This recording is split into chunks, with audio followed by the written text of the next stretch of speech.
POV author. Di sepanjang perjalanan, Kevin terus menguatkan hati kalau langkahnya saat ini sudah tepat.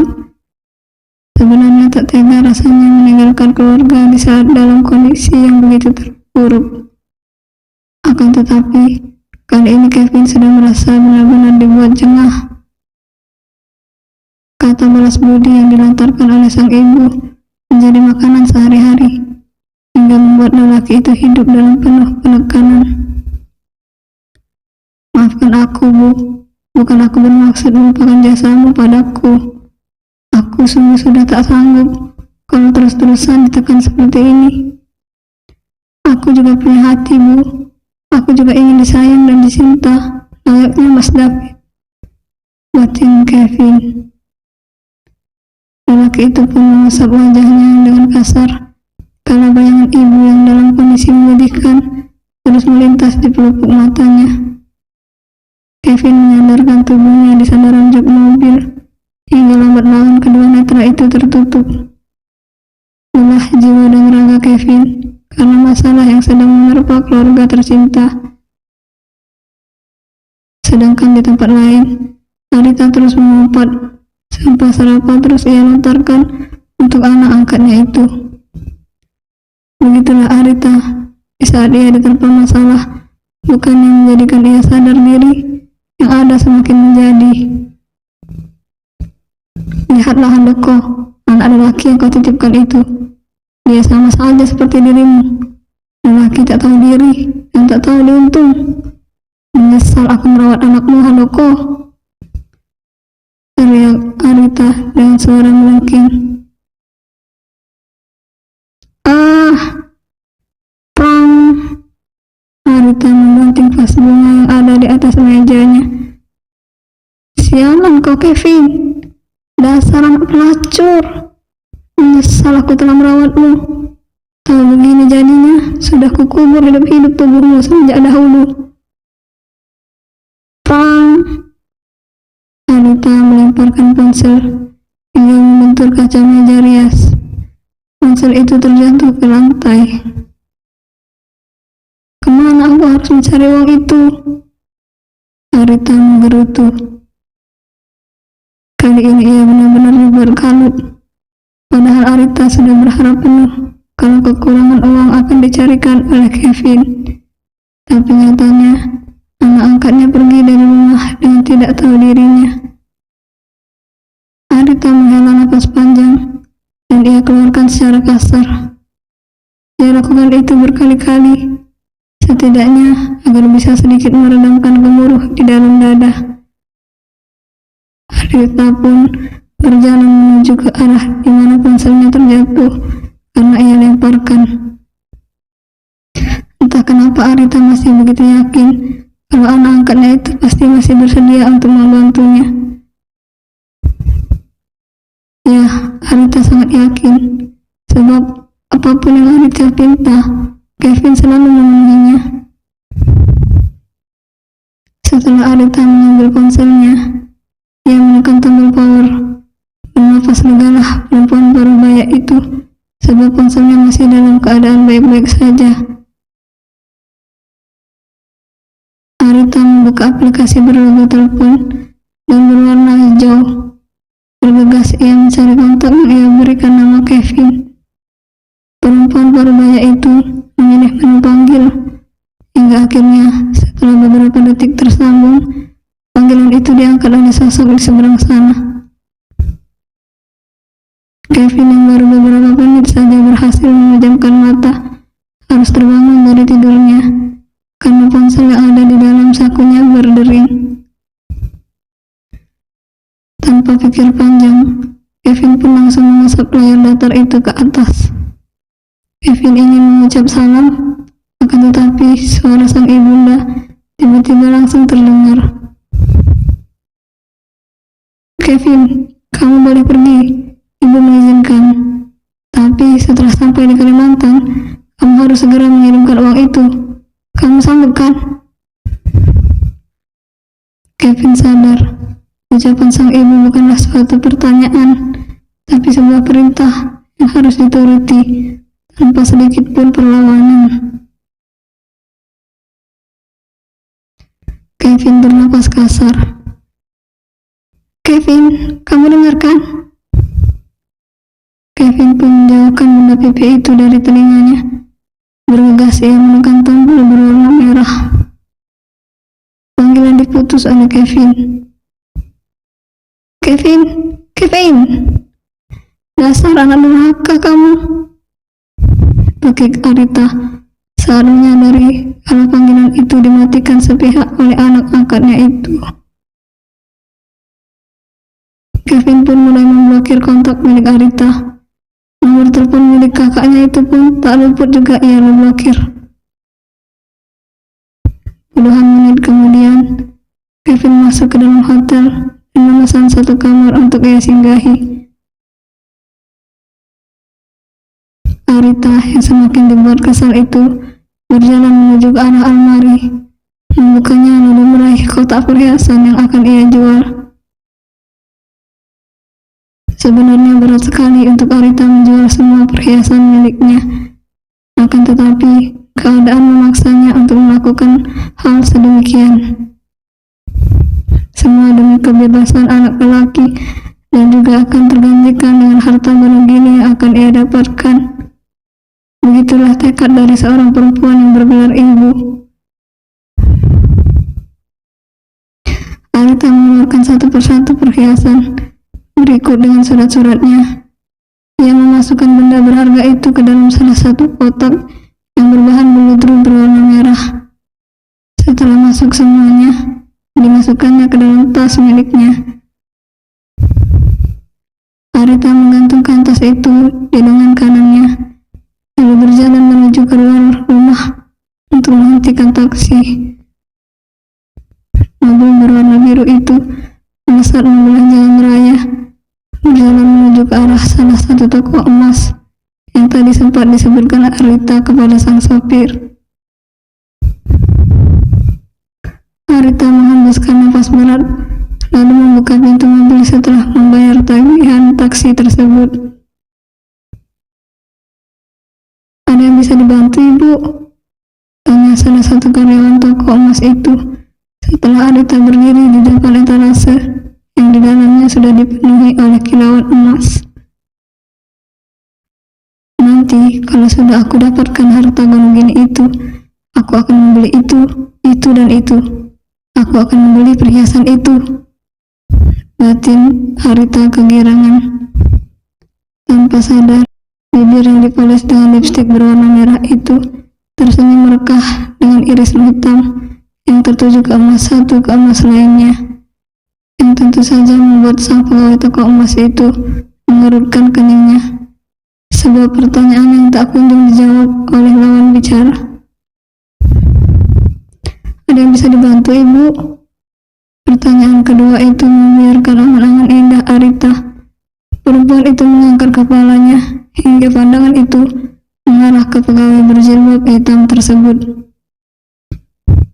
Saya mau jual emas-emas saya, Mbak, ucap Arita yang dibalas anggukan dan senyum ramah dari sang pegawai. Arita pun merubah tas miliknya, lalu mengambil kotak beludru berwarna merah itu. Setelahnya ia buka lalu diletakkannya di atas etalase. Sang pegawai pun memanggil sang pemilik yang memang bertugas untuk mengecek kemurnian dan berat emas tersebut. Belasan menit menunggu. Akhirnya diserahkannya lembaran yang berisi berapa saja harga emas yang Arita tawarkan. Di kertas tersebut tertulis nominal 27 juta. Bagaimana, Ibu? Baik, Mbak. Sang pegawai pun mengangguk. Lalu ia membawa emas-emas itu lalu disimpan di tempat penyimpanannya. Tak berselang lama, pegawai itu membawa lembaran uang berwarna merah mendekat ke arah Arita. Silakan dihitung dulu, Bu. Arita pun mengangguk. Lalu ia pun mulai menghitung setiap penggapit uang tersebut. Lumayan lama Arita menghitung lembaran-lembaran uang tersebut. Tentu Arita tak ingin ada kekurangan dari jumlah nominal tersebut satu lembar pun. Sudah pas, Mbak. Arita pun memasukkan lembaran-lembaran uang tersebut ke dalam tas. Ia jadikan satu dengan uang yang tadi siang ia dapatkan. Ya, Arita sudah berhasil menjual satu-satunya kendaraan miliknya, satu unit motor butut, dan dihargai 5 juta rupiah saja. Arita berjalan meninggalkan toko emas tersebut, lalu memanggil taksi yang sedang terparkir tak jauh dari toko emas tersebut. Arita pun bergegas menuju ke arah kafe Semriwing, di mana Arita akan bertemu dengan Hans, sang pengacara yang akan sewa jasanya. 20 menit kemudian, taksi yang Arita tumpangi pun sudah tiba di tempat tujuan. Arita melangkah dengan senyum merekah, sebab untuk sementara ini Arita tak perlu risau dengan kekurangan uang itu. Sang pengacara mematok harga 50 juta, sedangkan sang pengacara berkenan jika harus menerima uang senilai 30 juta sebagai uang mukanya. Kekurangannya akan Arita bayarkan setelah kasus itu terselesaikan. Begitulah janji Arita.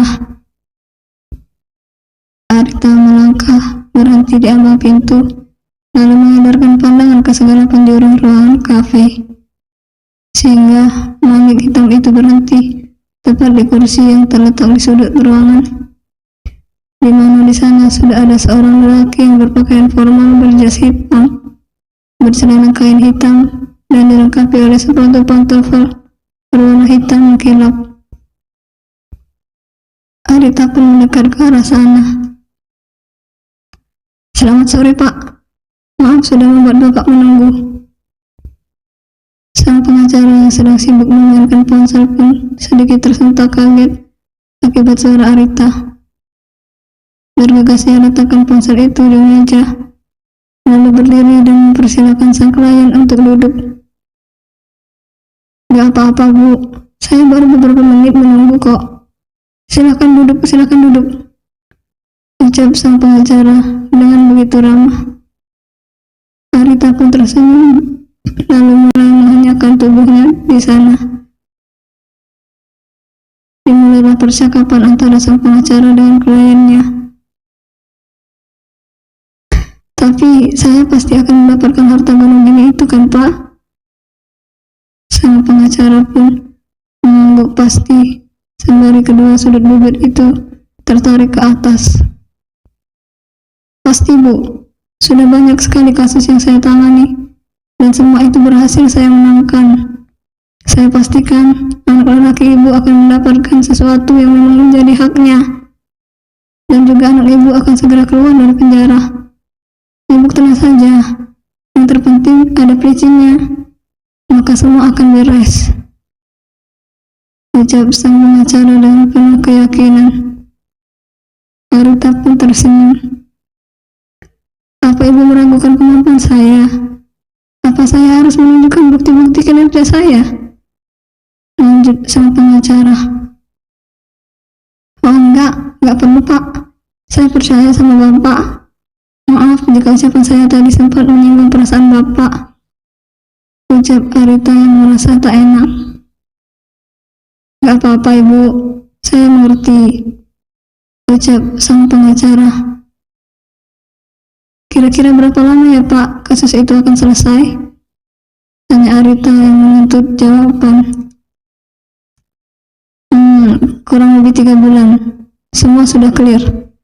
Anak Ibu sudah bebas, dan perceraian pun sudah selesai." Masih dengan begitu yakinnya, sang pengacara berucap, "Syukurlah, Pak, kalau tidak membutuhkan waktu lama. Sebab saya tidak tega melihat anak saya melewati hari-harinya dengan kungkungan jeruji besi." Arita pun teringat akan uang yang sudah ia sisihkan sebanyak 30 juta itu di dalam amplop tersendiri. Arita membuka tas miliknya, lalu mengeluarkan amplop tebal yang dipenuhi oleh lembaran uang. Sang pengacara pun bersorak-sorai saat melihat sang klien berhasil membawa uang itu. "Maaf ya, Pak, saya hanya sanggup membayar DP-nya dulu. Ini 30 juta. Sisanya kalau kasus itu sudah selesai, ucap Arita sembari menyerahkan uang tersebut. Gak masalah Bu, ini 30 juta, tanya pengacara. Iya Pak, Bapak bisa hitung sendiri. Ibu orang baik, jadi saya percaya sama Ibu. Sang pengacara pun bergegas memasukkan amplop yang berisi uang senilai 30 juta itu tanpa menghitungnya. Terima kasih Pak, kalau begitu saya permisi dulu ya Pak, hari sudah semakin sore, ucap Arita berpamitan. Sang pengacara pun menganggukkan kepala. Pengacara dan sang klien pun berdiri lalu bersalaman. Setelahnya Arita pun melangkah keluar kafe. Sang pengacara pun duduk kembali lalu mengambil kembali uang tersebut. Dipandangnya amplop tebal itu, lalu diciumnya amplop yang berisikan uang itu dengan perasaan senang bukan main. Tak mengapa dapat 30 juta daripada nggak dapat sama sekali, batin pengacara itu. Kamu sedang apa Raya? Tanya Nania saat berjalan melewati kamar sang putri yang pintunya dalam keadaan terbuka, yang mendapati putri sematawayangnya sedang disibukkan mencari sesuatu. Raya pun menghentikan pergerakan tangannya lalu menolehkan kepala ke arah sumber suara. Mama, ini mah nyari bukti-bukti pembelian material buat bangunan rumah, ucap Raya. Bergegas Raya pun kembali melanjutkan kegiatannya yang sempat terhenti sejenak. Nania mengheningkan tubuhnya di bibir ranjang, tepat di depan sang putri yang sedang duduk bersila di atas ranjang, sembari mengeluarkan satu persatu kertas dari dalam tas dan kopernya. Emang sudah hilang? Tanya Nania. Enggak mah, Raya masih menyimpannya kok. Hanya saja mau Raya rapikan saja, ucap Raya. Nania pun menganggukkan kepala sebagai respon yang diberikan untuk sang putri. Nania pun membantu Raya untuk merapikan lembaran-lembaran yang merupakan nota pembelian material bangunan dari berbagai toko. Apa Mama nggak takut bintitan sebab mengambil kembali apa yang sudah diberikan? Tanya Raya dengan tangan masih sibuk bergerak melanjutkan pekerjaannya. Mama kan kasihnya ke kamu. Kamu udah kembali sama Mama. Jadi apa yang sudah Mama berikan juga harus kembali dong. Enak aja kalau keluarga Benalu itu masih menikmatinya. Raya pun mengacungkan jempol ke arah Mama. Raya setuju mah, sahut Raya. Tak menunggu lama pekerjaan itu terselesaikan juga. Raya pun menyimpan semua bukti-bukti pembelian material itu di dalam tas yang rencananya akan ia bawa pergi ke perumahan tempat mertuanya tinggal itu. Sungguh, Raya pun tak sabar menunggu hari esok saat dirinya dan juga Nania datang dengan membawa bulldozer yang berjalan di belakang mereka. Sepertinya hati perempuan yang sempat dipermainkan itu telah benar-benar mati rasa. Sedikit pun sudah tak ada rasa belas kasihan pada sang ibu mertua di tempat paling sudut sekalipun. Jarum jam terus berputar hingga waktu yang ditunggu-tunggu oleh Raya pun telah tiba. Mah, berangkat jam berapa? Tanya Raya di sela-sela sarapan pagi bersama. Jam 9 aja, jangan terlalu pagi atau siang, sahut Nania sembari mengunyah roti.